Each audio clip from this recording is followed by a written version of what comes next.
You want to have people that in the middle of the night or late in the evening, when you're studying for that exam and other people down the hall are making noise and they're having a party, and your mind is saying, maybe I ought to go to there, but you still haven't finished yet. You know that if you don't do well on that exam, you're going to have to face your mentor next week, and that should be the thing that's going to keep you there doing what you need to do. So that's one of the powers. Mentors provide that encouragement, the support, and allows the commitment and supports the commitment for you to go on and reach the goals that are in your life. There are some times, like in my situation, there's no direct road from where I was to where I wanted to go. That's where the mentors come in. As you see these hands that are holding this person up in pure air, sometimes they are taking you to places that you've never had an opportunity to go on your own. But the strength and the experience of those kinds of people that you put in your life can give you the way of getting when there seems to be no way for you to get to where you need to go. The second thing that I've learned in my journey is that you have to guard your dream. You have to choose who keeping score for you. Who are the people that you are allowing to tell you and mentor you along the way. You don't want to have people around that will steal your dreams. You know, sometimes your friends that really aren't as motivated maybe as you are, sometimes classmates, families, and even counselors. I've had counselors, when I told them where I wanted to go and what I wanted to do, well, maybe you should take this, or maybe you should do the other thing, trying to get you away from that goal, because for them, they don't see it as reality. For them, they don't see it as a possibility. 100 kids just like you came through the same way, and they didn't do anything. So why am I going to expect that you're going to do something phenomenal? So choose those people and recognize that you may not want that particular person being your scorekeeper and the one that's going to be keeping track and trying to help you along the way. Because those teachers that couldn't contain their laughter in my circumstances didn't know my grandfather, Oliver Simmons, who was my first mentor, and the perseverance and the strength. And he was up constantly. He was plowing. He had about 60 acres of land. Now, many of the farmers around him had much larger, but he was one of the few black farmers, one of the larger ones in rural South Carolina. And he did this with a mule. So those teachers didn't know Dr. Earl Jackman and Betty Jane Patton. Dr. Earl Jackman is the person that created the Jackman Relocation Program. In the 50s and 60s, in academia, there were a lot of discussions going on about nurture versus nature. And there were a lot of people that were trying to use that and say that, you know, in regards to black people, that was their nature. You couldn't teach them any more than what they're doing right now. There wasn't any way, so there wasn't any reason to allow them into the higher education universities and allowing them into their schools. So there was another group of people that wanted to say that if you put someone in the right environment, if you put someone in that, and you can nurture them and give them what they didn't have before to allow them to get to that goal. Well, Dr. Jackman was a believer in nurturing. Unfortunately, somebody told him, well, put your money where your mouth is. And so he started that Earl Jackman Relocation Program, and he sent Betty Jane Patton around in the South to find what they considered high-potential young people and put them in better schools in the North and the West. I initially was in the family with Mike and B. Colbert. This was a Jewish family in the Lower East Side of Manhattan, as far from rural South Carolina as you could possibly get. But B. Colbert was a school teacher, she was an English teacher, and she taught math. And when I got into their family, it was my 9th grade. But when tested in that environment, I read like a 6th grader. And I didn't have the math background comparable to my colleagues. So B took it upon herself that I would have school in the daytime, but I was going to have school at night too. So she taught me through various different means, mathematics, reading assignments, writing assignments. For the full year when I was there with them, I had school 24 hours a day. And by the end of my first year there, you start taking practice exam for the New York State Regents because every student has to pass the New York State Regents to get their diploma. And when I took that exam at the end of my 10th grade year, I passed the New York State Regents as a 10th grader because of what she did in preparing me. Now, I did not stay in that family. There were circumstances where the program decided that they needed me to go elsewhere. And as you heard, I ended up in Bozeman, Montana. And the thing is, Mac and Ruth McCullough were the family that I stayed with, and their son, Brian. Brian is here.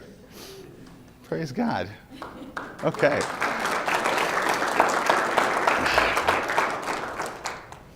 And they took me into, and I have to tell you, Mac McCullough was the only father I really knew.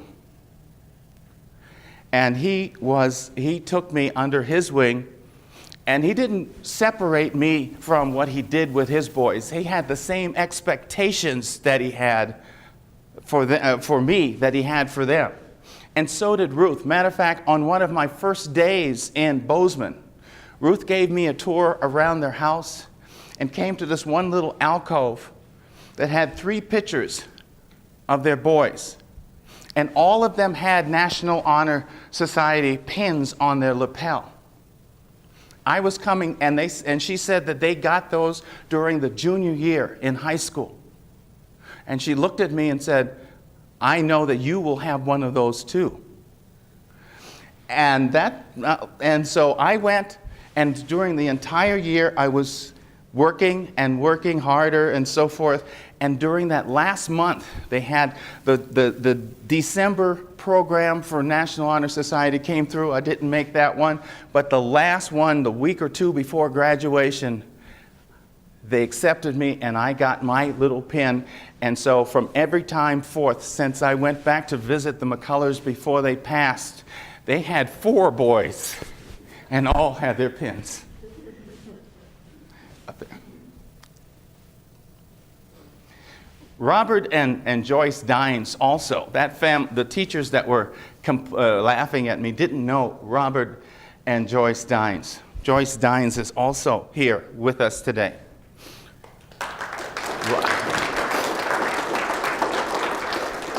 And she was very nurturing and very supportive, and I needed that as a young person coming into an unusual environment for me. Robert Dines was different than that. He was a guy that he saw that if you're struggling or if you're having any problem, he just, get up off your butt and go ahead and get it done. He was a no-nonsense kind of guy. But the thing is, going through medical school, going through residency, and going through fellowships, the voice that I heard in my head was Robert Dines telling me to get up off my butt and get it done, because that was the kind of motivation I needed at that time. So you have many different people. And then there's the McClures and the Pieces and the Frenches. All of these people played a role in trying to help me. And I'm probably not remembering everybody, and I don't have them there, but there were a whole group of people that poured into my life and helped me to change the shape of the mountain that I was carrying around when I came originally from South Carolina. Now, persistence, there are some special things, characteristics that you have to have. You really can't be a person that takes no for an answer easily. You have to, and my grandfather had 2 different mantras that I could remember, and I remember them to this day. And he says, where there's a will, there's a way. Meaning, if you have a desire, even if everyone around you don't think that you can do it or should be doing it, if you have a will, there is a way, and you just have to find it and find the people around you that can help you get to there. The second mantra that he said was more of a story. It's about lions and gazelles. He used to say that when the gazelle gets up in the morning, he has to outrun the lion or he will be eaten. When the lion gets up in the morning, he has to outrun a gazelle or he will starve. He was saying that it doesn't matter, son, if you are a lion or a gazelle, you got to wake up running. And you have to get up running. And so that is something you have to be. These people will put things in your lives that will help you, but it's you that's going to have to put in the time, and you're going to have to show the determination, and you're going to have to get in there and do the work necessary to make your goals and your dreams come true. The other thing is commitment. The road to medicine is an awful long one. And if you stop and try to look at the long expanse of where you have to travel, you can sometimes kind of lose your way. I'm telling you that you need to look at one step at a time. Don't worry about what's coming years from now, what you have to do. Worry about today's exam. Worry about what you have to do today and do that well. And when you get to the next step and the next step, you take them one at a time, and it doesn't look as daunting as that particular picture looks. That little kid can make it, and so can each and every one of you. The other thing is you have to also adopt the right mental state. The problem with the subconscious mind is that the subconscious mind is kind of like a really, really, really high-class computer. And it will do anything you tell it to do. If you tell it, you get frustrated and you say, why am I so stupid? It will spend the rest of the day going through its databanks trying to figure out why you're so stupid. So if you feed positive into your mind, if you feed positive about yourself, even if you come across problems where you say, I can't figure this one out now, but I will be able to. Guess what? While you're going to do something else, it's still working on that problem, and the next time you come to it, you're going to be able to figure it out. So whether you think you can or whether you think you can't, you're right. I suggest you think you can. I suggest you put positive in your life and positive in the way that you think about yourself. Many people hamper themselves and decrease their whole potential by carrying a whole lot of baggage that are thinking that they're negative, and they don't recognize that they can control that if they want to. Now, this may not apply to you, but it made a whole lot of sense to me. Don't be afraid to be the only person of color in your class. Many of the classes that I have gone to, many of the circumstances that I've had to go through, I've been the only person there. I was the first black chief resident at Georgetown when I was doing pediatrics there. I have been, even now, I am an attending anesthesiologist in a department of anesthesia, which is one of the largest academic anesthesia departments in the world. We have 240 anesthesiologists and 385 nurse anesthetists in the same department. We have 11 hospitals. We have a few that are, I'm not even counting, that are in various foreign countries, but they're all a part of this one department. We have 3 African American attendings and 2 nurse anesthetists in this department of over 500 people. So don't be afraid to be the only person of color in your class. One of the reasons why is that the criteria for getting into this department is extremely, extremely high. Matter of fact, most of the attendings, like myself, are double credentialed. I have both pediatrician and an anesthesiology and pediatric critical care. So they try to get, because they're medical school, we teach the medical students, we teach the residents, the fellows, we do all of that, and they have sought to try to find the best people that they possibly can. The other thing, which was number 7 on the list of things that were transforming for me, is that there is no conflict with being an intellectual and having a relationship with God. So many people go off to college, and they were church-going people when they were home with their parents, but when they get to college, they kind of don't want to do that anymore. Or they get together when they're friends, they all are so intellectual that they don't think that they need God or think God exists anymore. I'm telling you, I wouldn't be here if it wasn't for God. And so this is truly a part of, I find no conflict in being and having a relationship with God and having a relation and being an intellectual, just as I said. I'm just leaving it like that. Number 8 is networking. You can have mentors that are older and have a lot of experience. Excuse me, I have a cold. And you can also have mentors that are your peers. When you're in a particular course or you're doing a particular type of work, find the people in your classroom, find the people that are studying the similar things and work with them. And if they are positive people that are motivated and are ready and going toward and going somewhere, those people can also be a very positive influence and mentor in your life. So peer mentorship is a very positive thing that you should not overlook. And I have this picture of people each on a piece of the puzzle, because in your life and in your studying, you may have a piece of the puzzle and you might be able to see what you're standing on. But it isn't until you put those puzzle pieces together you can get a bigger picture. And you can get a better understanding of where you're going, what you're striving for. And so finding those peers that have the same goals and the same direction as you have can truly be of phenomenal importance to your getting where you want to go. Teamwork is important. And teamwork is very important, and finding the right teams is going to be very, very important for you in that process also, so that you can stay on the right track and not get derailed by someone bringing in thoughts that might not be in your best interest.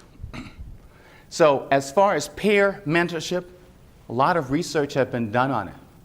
It improves your academic performance.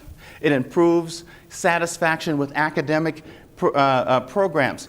People actually feel better about school. They feel better about themselves. They feel better about their studies and so forth if you are surrounded by people who are like-minded and who are going in the same direction. It increases the ability to make career choices and to increase persistence to achieve those goals when you have people around you that truly have your best interests in mind and they're going there too. It improves interpersonal communications. If you have a positive mindset and you have a positive way and you're thinking the best for others as well as for yourself, people tend to want to be around you.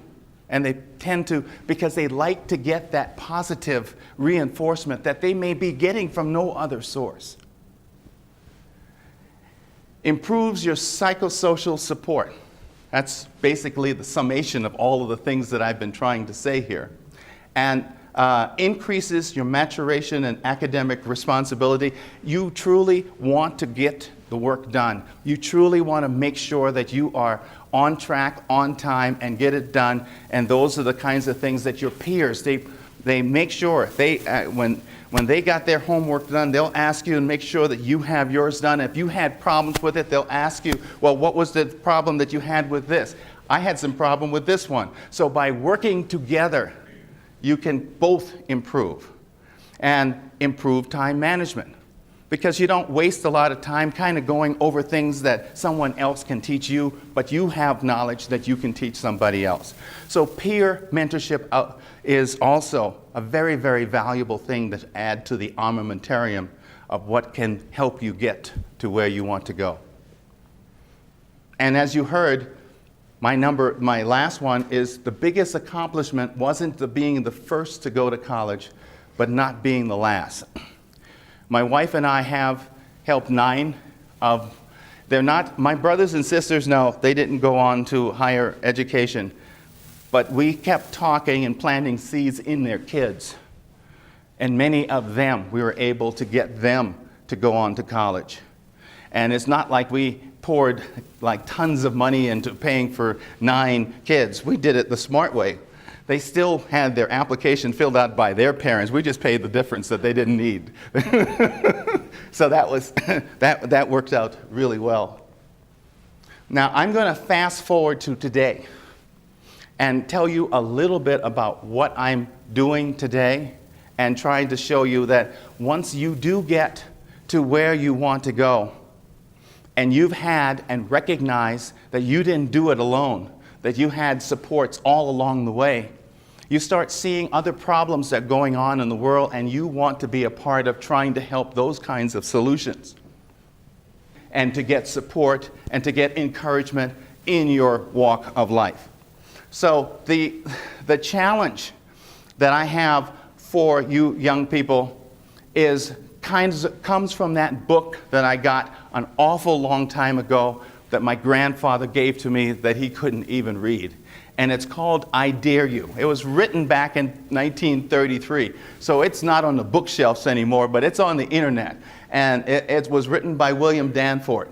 It is my own self at my very best all the time. And I challenge you to be able to use that as your personal motto. So that you can go at it and do what you have to do to reach those wonderful goals that I heard being read around the room here earlier today. And the final thing that I want you to do is, it comes from another story. I really believe in visualization. That's why I tell these stories, because if you can visualize yourself in those positions, you will keep working to try to achieve that very goal that you have in mind. And this one here is a story about a naturalist. He went to Africa and went to the village, and he actually was in there, and he saw this one farmer who had a chicken coop, and in his chicken coop he was feeding the chickens, and he noticed all the chickens except this one big one, and it was actually an eagle. He says, "That's not a chicken, that's an eagle." He said, "Oh, I know I know. I've raised it as a chicken. It thinks it's a chicken. It's never going to be an eagle." And so the naturalist wants things to be in natural order. And so he grabs up the eagle, and he raises it up on the top of the chicken coop, and it looks at it and said, "Eagle, you're an eagle." And you should be flying, soaring through the skies. You can't be feeding with chickens. You have to fly. And he pushes it off the hen house, and it just plops down and goes back and feeds with the chickens. Next day, he decided he can't give up on this thing yet. So he actually climbs to the top of this person's house. In Africa, that's a very dangerous thing to do because they're really not built that well. But he took the eagle with him, and he just shook it, and he says, "Eagle, thou art an eagle. You should fly. You do not belong on the ground. You belong soaring up in the sky." And he shook it, and he threw it off the house, and it just kind of fluttered down to the ground and started eating with the chickens. He was then really frustrated. The guy was saying, "I told you it's a chicken. It's not going to ever fly like an eagle." The next morning, he says, "Give me one more chance." And he started well before the sunrise. He packed And he took the eagle up to the nearest mountain, to the peak of the mountain. And as the sun was coming over the hillside, he picked up this eagle and he pointed his face right into the sunlight. And he made it look at the sun. And he said, "You are an eagle. You should be up in the sky, soaring like an eagle. You have no business being on the ground. The sky is your limit." And the bird starts shaking, and he made this big screech like an eagle would, and he threw it up, and it flew away. The story is that each and every one of you students are eagles. Don't let your friends, your families, or whoever make you feed with the chickens. You should be up and doing the things that you need to do to accomplish your goals. And you should be doing that every day, all the time, at your best. Thank you very much.